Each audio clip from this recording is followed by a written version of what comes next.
Hello, welcome to Chess with Simon. I'm Simon, and you can't really see him. That's Chewy behind me on the bed. And if we're going to look at a chess game by Mr. Nick Burrows, SchachAttacker against Alexander Dudek, and if Nick wins this blitz game, then Chewy is going to get a pouch of cat food. I brought the cat food and I brought the cat's bowl somewhere. We'll find them. So if Nick manages to win, then Chewy's going to hit the jackpot. Really. Okay, so this is a really interesting blitz game, and actually helps us think about the King's Indian attack, and in particular how to handle a rather solid setup by Black in the King's Indian attack. So Knight f3, d5, g3, which is a standard move for the King's Indian attack, Bishop f5. So here we come. This is a solid setup that's commonly used. Fianchetto the bishop, pawn e6, white castle, c6. And now White goes ahead and plays c4. So in the King's Indian attack, White has a choice between action on the queen side and on the king side. On this occasion, White chooses the queen side, but interestingly actually ends up winning on the king side, which is a sort of example of playing on the whole board, which is very important in chess. This c4 idea is interesting because, of course, aficionados of the Grob will know that this theme occurs in the main line. Is it the main line? Is there a main line of the Grob? g4, d5, bishop g2, you sack the pawn, but then you play c4, and all of a sudden the light squares on the queen side look a little bit weak. Defend, queen b3, e6, queen takes b7, and actually the engine, after knight d7, the engine does prefer Black, because actually Black's just better in the Grob. But still, in a practical game, if Black wasn't very familiar with this, I think White would have really good chances. I mean, for instance, if you're White, you're tempted to take on c6. I'm getting distracted by the Grob here. If you're White, you're tempted to take on c6 right now. The engine doesn't want to do that. Well, Fritz does. Stockfish doesn't. Okay. So the point is, it's an interesting position, and this theme occurs in the Grob. Nick, I'd be fascinated to know if that's where you got it from, or if it was just, it's thematic, it's common sense, it looks like the Reti, you know, it looks like other openings, it looks like the English, which I know Nick also plays. Queen b3, again, we saw that in the Grob, sensible idea, just hitting these queenside light squares, which are weak because the bishop has vacated, and then it's locked out after e6. Big decision now about how to defend this as Black. So how to defend that b pawn, or you don't have to defend it actually, whether you should defend it, but Black does choose to defend it. Best way was queen b6. Black plays queen c8. The drawback of queen c8 is one has to be careful about a rook getting to c1 and then exchanges on the c file, which then leave the queen vulnerable or might leave the c6 pawn pinned. The problem with queen c7 are also the rook coming to the c file, but then also if you can get a knight to e5 and a bishop to f4, it can be very embarrassing. Like then knight g3 could win a rook. Well, of course the bishop might get in the way to d6, but this is how the game goes. But those are the sort of where you place that queen is a big decision. c8 isn't a disaster. b6 would have been better. Develop the knight. Pawn a6. I don't think this was the best move. I mean, actually, bishop e7 is Stockfish's pick here, still with a significant advantage to White. Houdini likes h6. Okay, just perhaps giving that bishop a place to hide. Deep Fritz likes knight a6. Okay, let's not go on about it. The point is that pawn a6, maybe stopping the knight going to b5, maybe preparing b5 by Black. Doesn't look like the very best move. Oh, it's not a blunder. Knight h4, just really, I mean, that bishop's going to get trimmed off, isn't there? There might be a way of saving it, like bishop g4, but at some point I think that bishop's going to get tracked down and trimmed off, which is good for White, because it further weakens the light squares and may cause structural damage. White takes here, actually this does give Black the h-file, and later on we'll see this is significant. White plays d4, and now basically has a really good Catalan. So for those that don't know, the Catalan is a d-pawn opening, which you can play against the symmetric d4, d5, or against the Nimzo Indian, Queen's Indian attempted setups. So basically it goes d4, knight f6, c4, then e6, then you play g3, and there's no b6 because of bishop g2 attacking the rook in the corner. You've got to play something like knight c6 or something. So instead, after g3 by white, black's playing d5 and getting into a... Well, black can play c5, but black's usually playing d5, getting into a kind of Queen's Gambit decline type position, but the king's bishop's fianchettoed. Okay, so bishop d6. I think in Catalan positions, whenever you can play e4 without losing material, you've got to play it.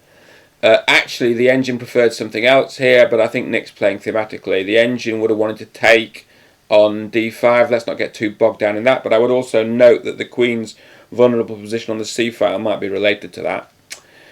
But Nick's played e4, which is kind of thematic in these positions, and also leads to some possibilities later. Knight d7 is a good move. Very hard to resist playing d5 in this position. King's in the centre. d5 is defended 3 times and attacked twice. The minute you open the e file, the king's vulnerable. The minute you open the c file, the queen's vulnerable. So very natural, and actually this leads to the win. So black chooses to open the c file, and then black plays knight f6. Actually, Stockfish wanted knight c5, which we can understand. This fork doesn't win material because white can defend the bishop with the queen, but it diffuses the situation. Actually leaves black slightly better, but it diffuses the situation. So knight f6 played, and then white plays a really good move here, certainly in practical terms, which is he sacks a piece, sacks the e4 bishop for 2 pawns, and one of the pawns is in a really threatening position, and that will actually decide the game. Black has to accept the sacrifice. If black takes on e6 with the queen, then basically white has a lot of threats. b7 is hanging. In some lines, the e file can be a problem. Even if black takes on b3 and swaps the queens, the e file can be a little bit of a problem. So actually, black does the right thing, take on e4. White takes here with check, so fulfilling the concept behind the combination. And then rook e1. Now this is a very natural move. Just threatening the knight and also threatening to arrive on e1 with check. It's also worth saying that Nick had over 2 minutes left on the clock at the end of this game, and his opponent had 20 seconds. So time was a factor in this game. And what I've started to realise is, you know, in chess, lots of the very great players, Magnus Carlsen, Bobby Fischer, Judith Polgar, were brilliant with time. Moved quickly, you know, played good moves quickly, but, you know, very rarely got into time trouble. And I think that is, sometimes that is a factor that's underestimated by us chess players, particularly when we play correspondence. We forget that, you know, the time aspect is kind of a dynamic thing, you know. And Nick's played this very dynamically. So knight f6. Now, actually, white had queen h3 here. Queen h3. If you take the knight, check there, picks off the rook. Okay, so black was low on time and didn't see it. And so knight f6, bishop g5. Again, black does have queen h3 here, but black chose to defend the knight with the bishop, very natural, and also close that e file, because of course the great threat is to liquidate on f6 and then play rook e1 check. So takes on f6, black takes back, and then the rook arrives on e1, forking the queen and the king, and potentially queening a pawn, but actually the fork's, I think, what's really important. Bishop e7 blocks the e file, so now actually if white took on f6, black could take back with the g pawn, and the bishop would be blocking the e file, although in fact the sacrifice that white's about to play would still work. It might even be a transposition. I think it is a transposition. So white takes, check. So this is a really cool sacrifice. So this is the second sacrifice that white has played, sacrificing an exchange. Has already sacrificed a piece, so takes, king takes, check, and the minute you see this check, and actually, to be honest with you, the minute you see rook takes bishop, you can tell that this check is happening with tempo, so the rook e1 is again a really bad threat. King backs off, white takes here, and now white's just won this. So if black took the bishop with the pawn, rook e8 is decisive because it's going to win a queen for a rook. Let's just look at it actually, just to see how that would look. So here, check. Actually, the engine wants the king to run. And actually now the engine wants to queen here. Okay. So there's going to be a bunch of fireworks, but white's coming better out of this. You know, let's just see it shake down. It's going to shake here.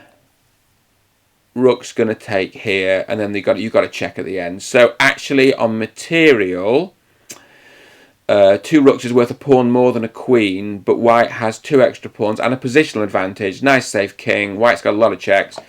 So this was winning, not by force, but winning. Black played queen h3, a good move, but a little too late, because white has a very beautiful check here, and now this pawn that's done so much work has to be given up, but then there's a check on e7, and it is checkmate. So, really pretty game. White started the action on the queen side, and ended up winning on the king side. I have found, well done Nick, I have found a little pouch of Sheba. I found a cat food bowl. I'll put it down. We're going to dish out the Sheba. We're going to hear the patter of tiny feet behind us. Chewy! Come on, Chews.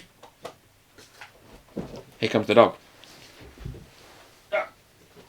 Chewy, you're getting this cat food as a gift from Mr. Nick. I can't believe this. This has happened in 2 videos running. You love cat food. We've got him this new Bella and Duke's dog food, which is duck flavoured. He prefers the dog food these days to cat food. I'll give this to the cats. It's absolutely fine. Nothing could diminish my enthusiasm for Nick's game. So well played, Nick, and well played, Chewy, for eating dog food. My daughter will be really impressed because actually hates it when we give him cat food because she thinks it's got the wrong calorific content. Look after yourself all. It's good to be back.